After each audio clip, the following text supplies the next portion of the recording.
documents that would put lives at risk.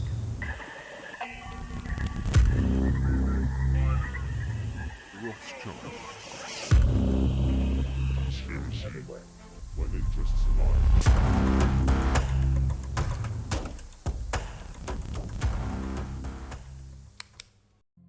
Yo, welcome back to the channel. Let's jump in.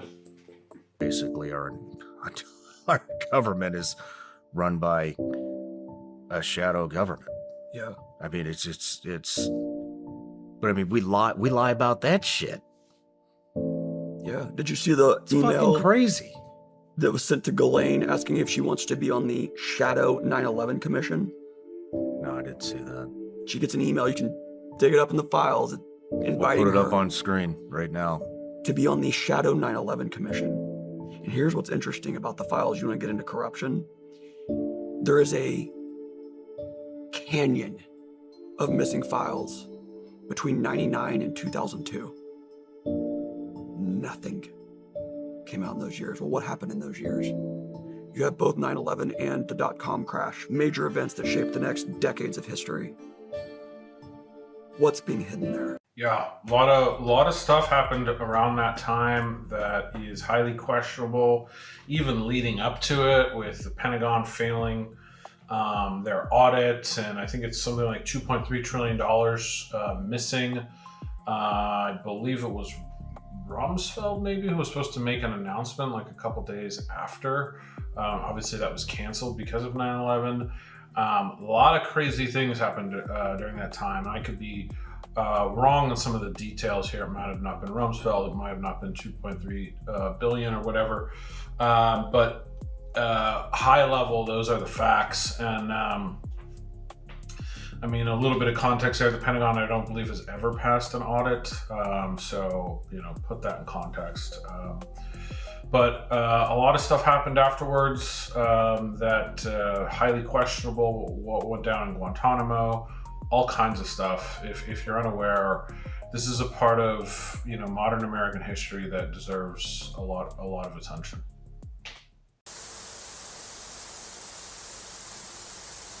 Conspiracy theorist thing. It drives me nuts. Okay, we said that there were financiers and former presidents flying to Caribbean islands and underage girls, and we were called conspiracy theorists. We said the virus came from a laboratory, and we were called conspiracy theorists. We said that, hey, the border's wide open and that people on the terrorist watch list are coming into our country, and we were called conspiracy theorists. We said that masks are not going to prevent the spread of the virus, and we were called conspiracy theorists. We were told that the lockdowns were completely fine and there'll be nothing wrong. If you don't do that, you're going to kill grandmother, and you're a conspiracy theorist. The only thing between a conspiracy theory and the fact is you just wait 6 months. Exactly. Yeah, I agree with everything he said here. 100%. There's conspiracy theories and there are conspiracy facts. A lot of what he's talking about here, unfortunately, there's still a lot of people, regardless of how you feel about every issue that he listed, right? Like, and frankly, I don't disagree, I think, with anything he said, but put that aside, right? Some of those issues, there are people out there who still feel strongly about masking one way or the other, or vaccines, or lockdowns, or this, that, and the other, whatever, right? Like, I don't want to get into that. It's not really beneficial towards the bigger point here, which is there are real conspiracies. That's not debatable. It's a fact. It's a fact, right? So there's theories and there's facts, right? Theory is when we don't know the truth. Fact is when we know the truth and there was a conspiracy at play. Iran-Contra, MK-Ultra, Nixon, all kinds of things throughout history have happened. They're facts. They're facts, right?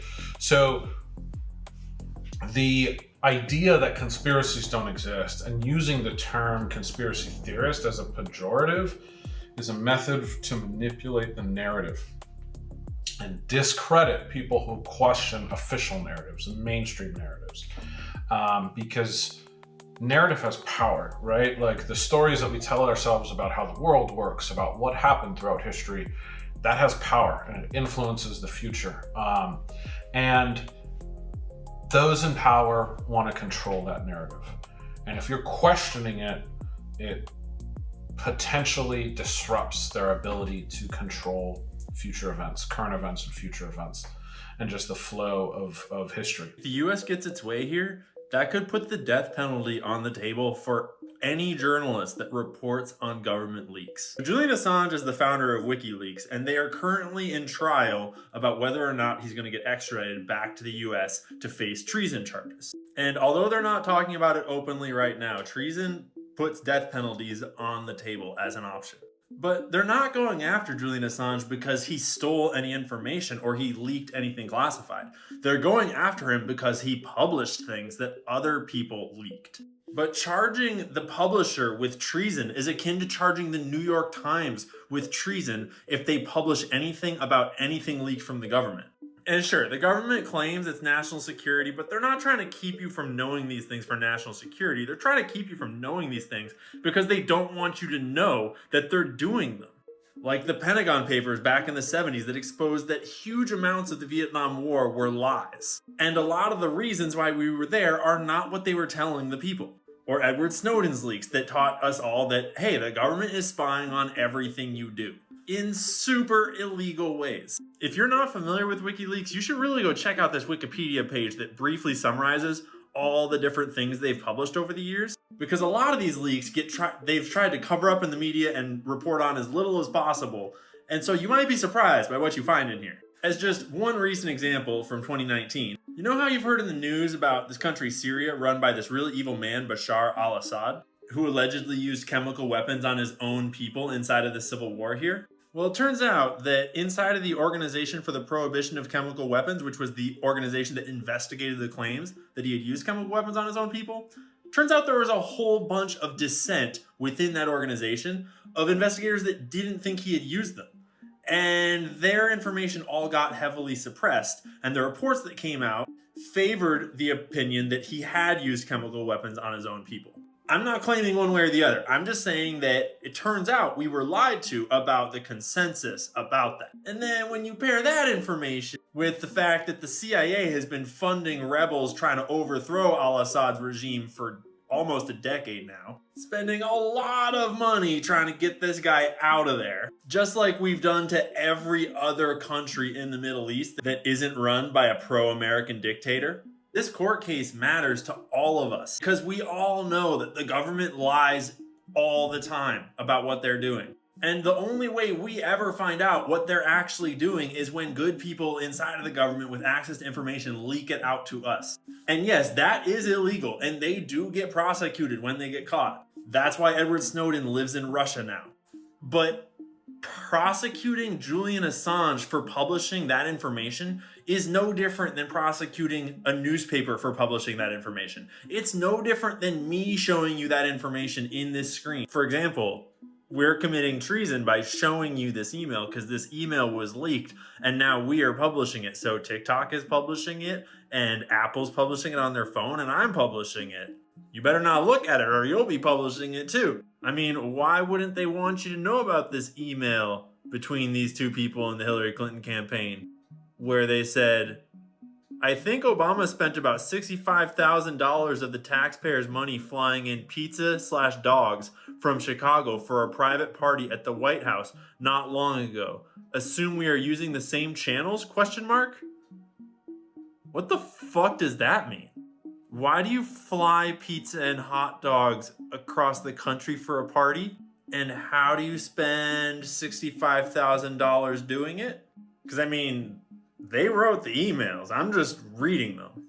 And that's a pretty fucking weird thing to say in an email. Sounds like a national security concern to me. Anyways, I'm getting distracted. They've already persecuted Julian Assange for like 10 years for doing exactly what every news agency all around the world does, which is publish information from a source. If the US government gets its way and criminalizes the publishing of information, then journalism is dead. Free speech is dead. And we all know that once the government takes the power away, they don't give it back. And they are counting on you not paying attention while they do it. Yeah, really, really well said. A lot there. I'm not going to talk about it too much, just to reiterate what we talked about earlier, the power of narrative and the government wanting to control narrative for reasons just like this.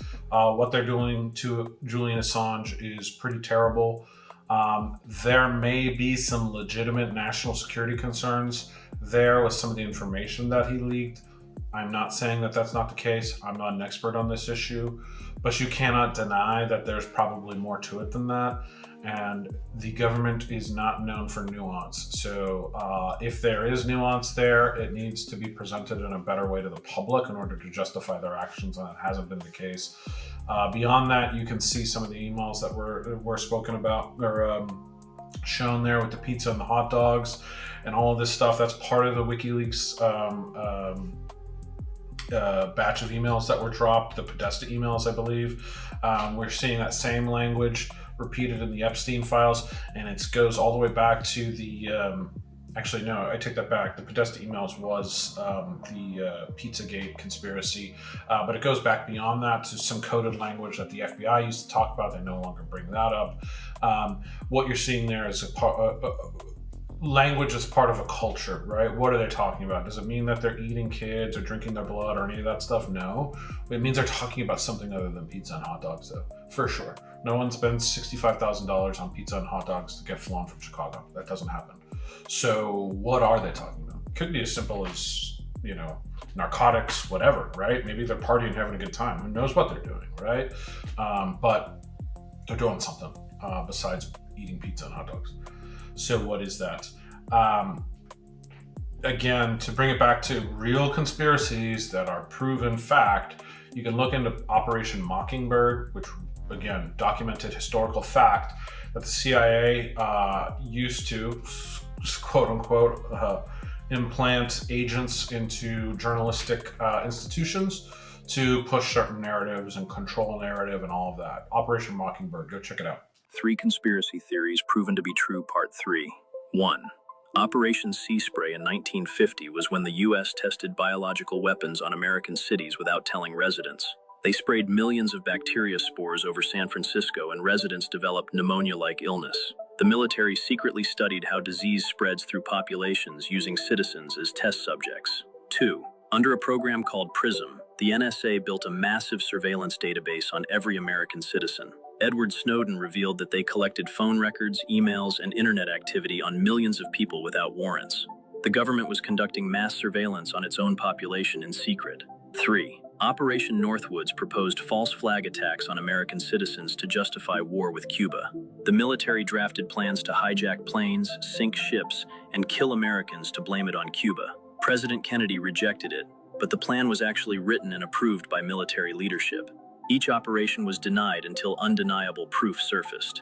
The question is, what's happening now that we don't know about? Fantastic stories. Yeah, Sea Spray is one that's less popularly known, I feel like. I have heard of it in the past, but I don't know a lot of details. But great example for something like chemtrails.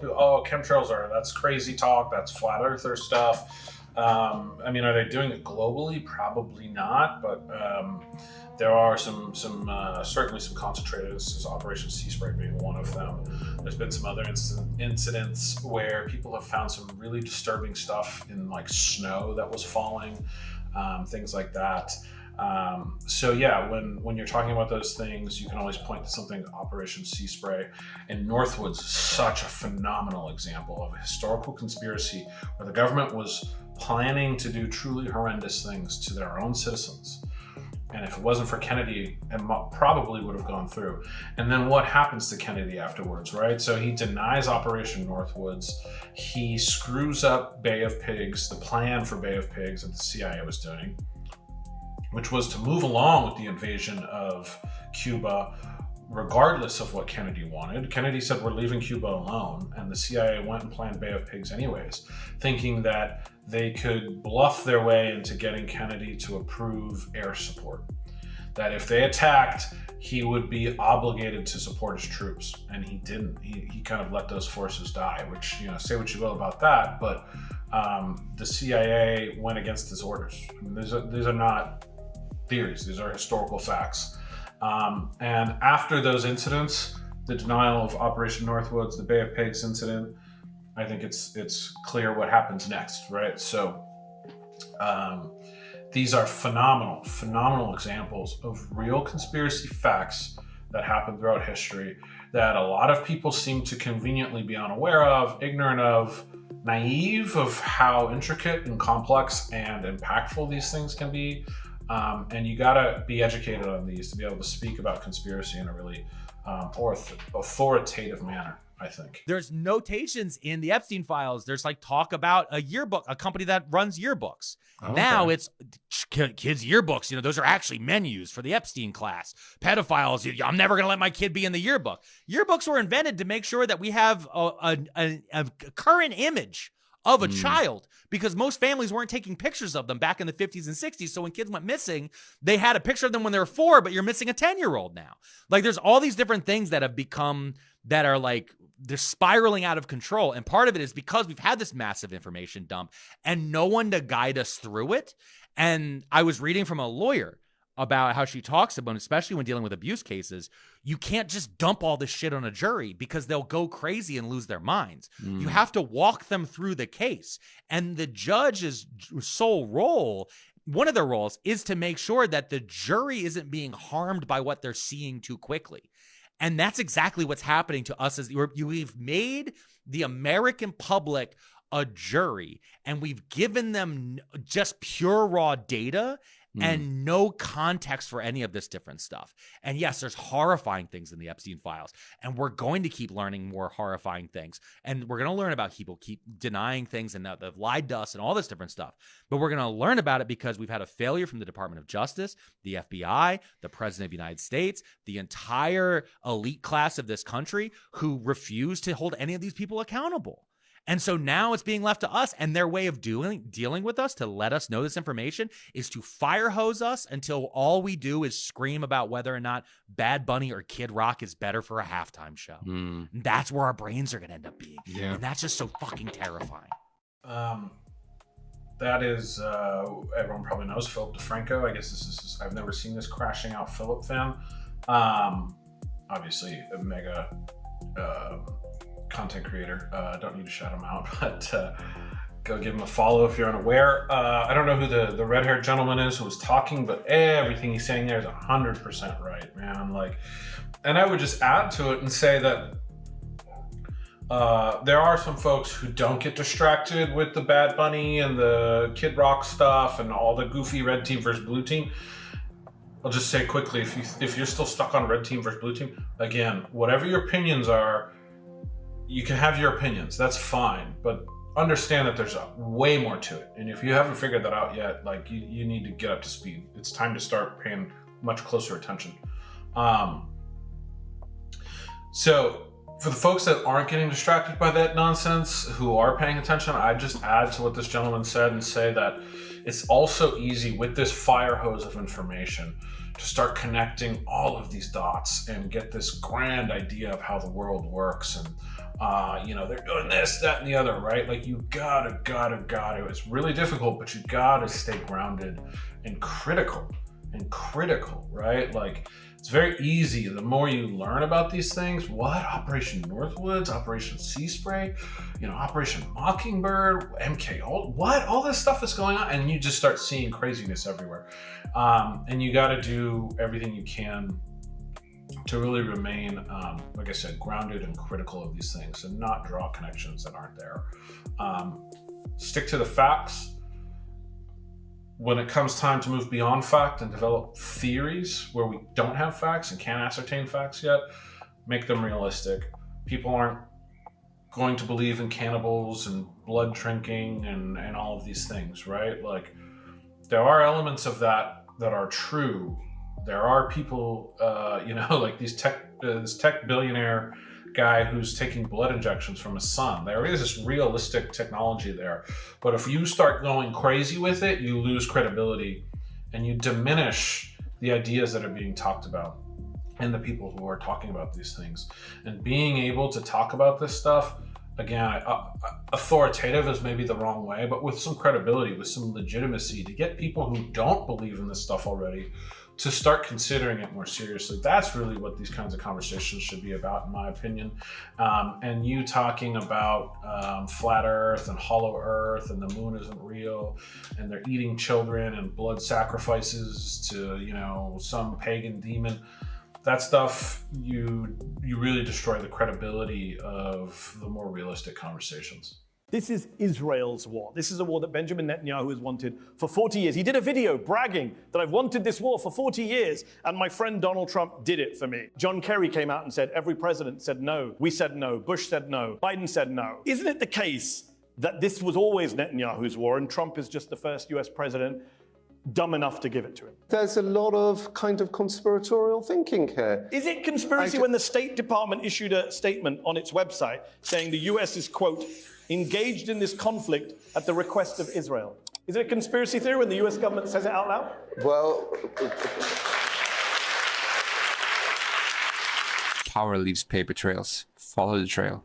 I don't know who this gentleman's name is. Mehdi Hassan looks to be the journalist. They're calling him an American journalist, but he sounds like he has an English accent. I don't know this channel on Redacted Media.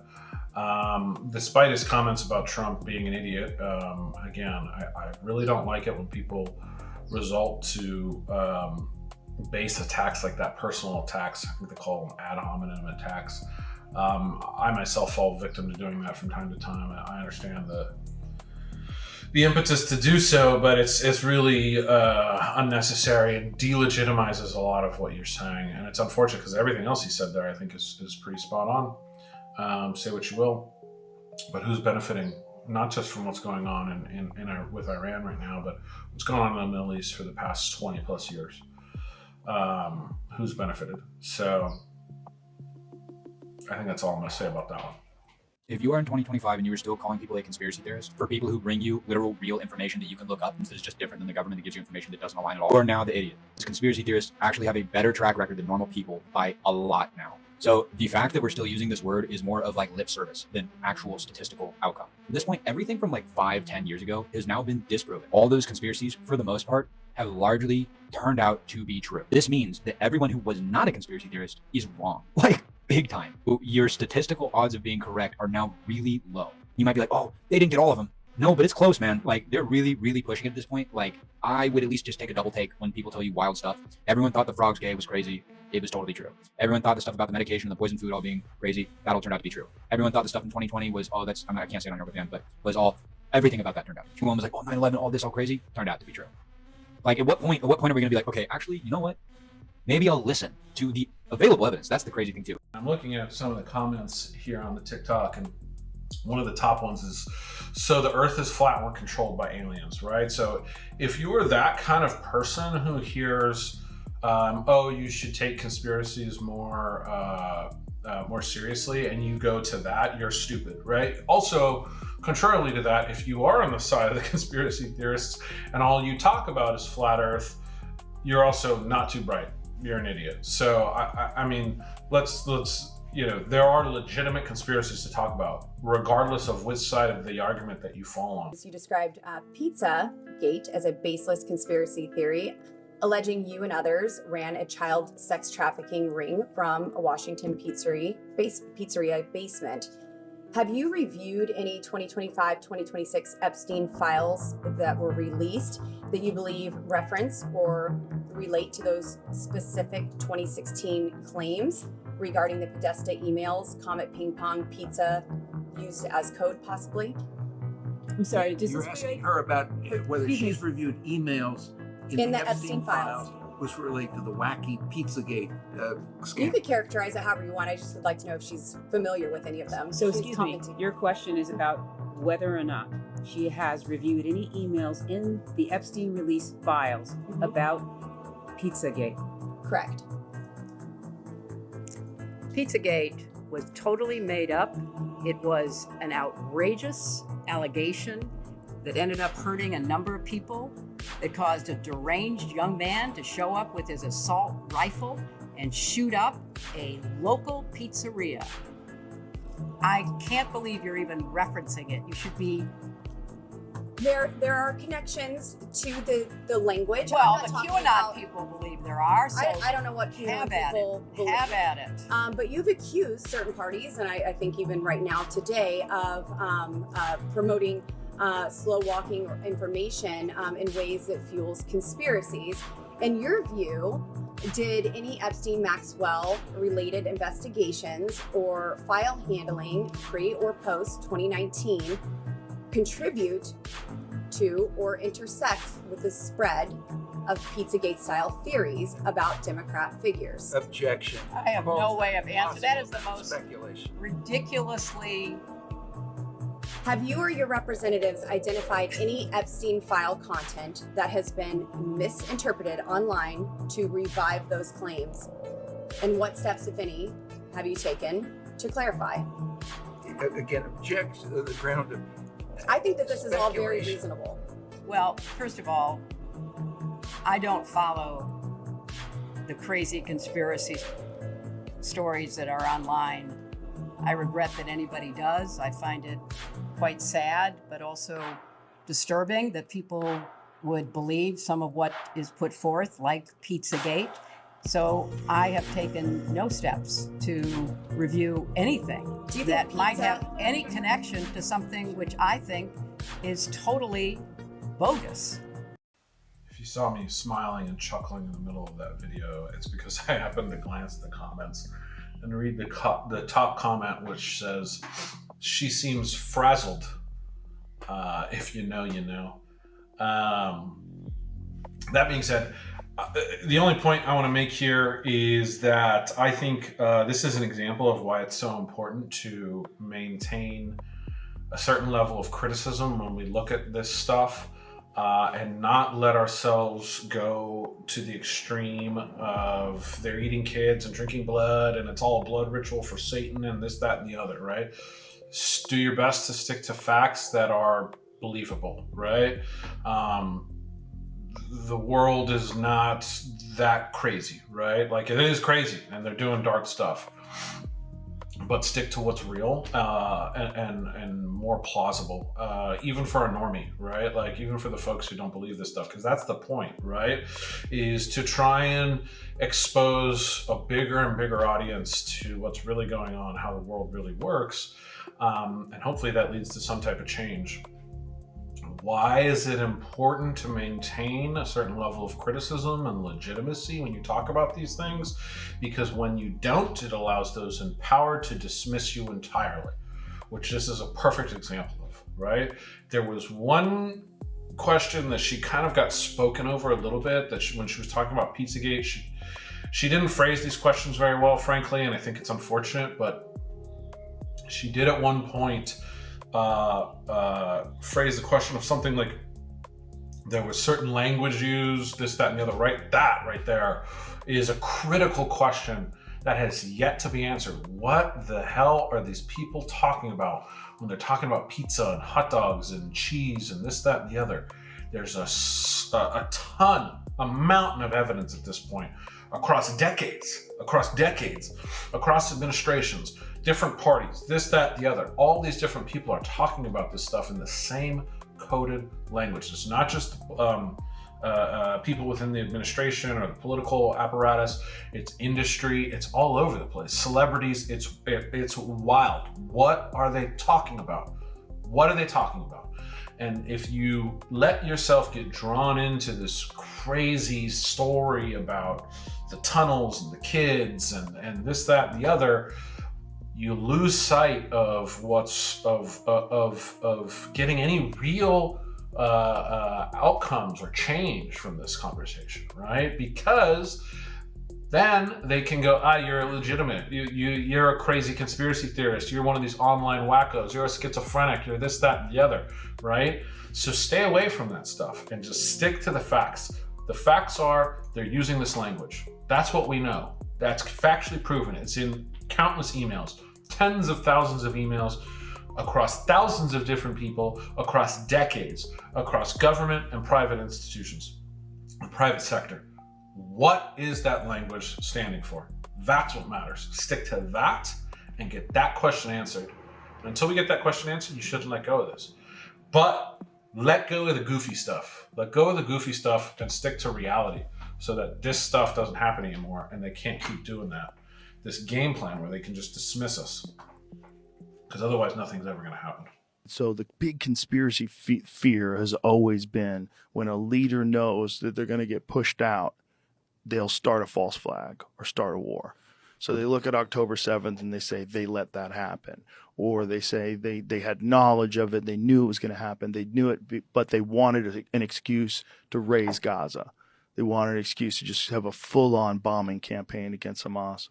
I mean, you definitely need to look at the incentives there. Yeah, if you're unaware of what a false flag is, it's a fake attack against your country that your own country implements in order to get the public's opinion on your side to go and attack another country, right? So they were talking about October 7th, the theory here, and it's a theory, it's totally alleged. I'm not making claims on one way or the other, but they're saying that the terrorist attack by Hamas was maybe staged or at a bare minimum allowed to happen so that they had the excuse to go into Gaza. There's theories about that with 9/11. There's theories about that even with Pearl Harbor, believe it or not. Often the case in those three examples, October 7th, 9/11, and Pearl Harbor, I think what's more than likely going on there is they're kind of loosely aware, elements of our government are aware that this event is probably going to happen, but they realize that they're going to be able to pursue their own political objectives if it does happen more easily. So they kind of look the other way and just kind of let it go until it does happen. I think that's more than likely than some, grand plan on behalf of Israel or the United States to conduct these events themselves. That being said, returning to Operation Northwoods, which we've talked about several times today, that was an instance where the government was planning on doing it themselves. And what's to say that they haven't done that in the past? And there are events in this country where certainly questionable. And I'm trying to think of the Oklahoma City bombing, I think, is one of them that's very questionable. There's a couple of events throughout history where you look at and go, was that done by our people?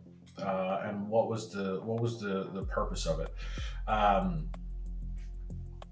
Be aware that false flags are a thing, for sure, because that, I think, is where you get to a place that's really dark, right? Like, really, really dark. The stuff that we were talking about earlier with the Clintons and why are they trying to hide, that's political manipulation. Now, if that includes HT, right, trafficking of underage folks, also, right, that's some of the darkest stuff in the world, right? But a lot of what the political folks are doing is just lying and manipulating and stealing money, and a lot of it is that. I'm not saying that other dark stuff isn't happening as well. It very likely is, potentially is, and we should certainly be on the lookout of it. But a lot more common is just straight up graft. I think that's the term. It's about money, so they're just stealing from us. This false flags, they're unaliving us. So this and the kid stuff or the HT trafficking stuff, these are some of the darkest elements of what the institutional powers could be involved in, and you should be aware of it. And I'll end there today and just say, stay focused on reality. Stay focused on the facts. That's the theme of this episode. Conspiracy theory versus conspiracy facts. Stick to the facts, and you'll be better off in the long run. And hopefully we can see some change. Anyways, I hope you guys enjoyed this one.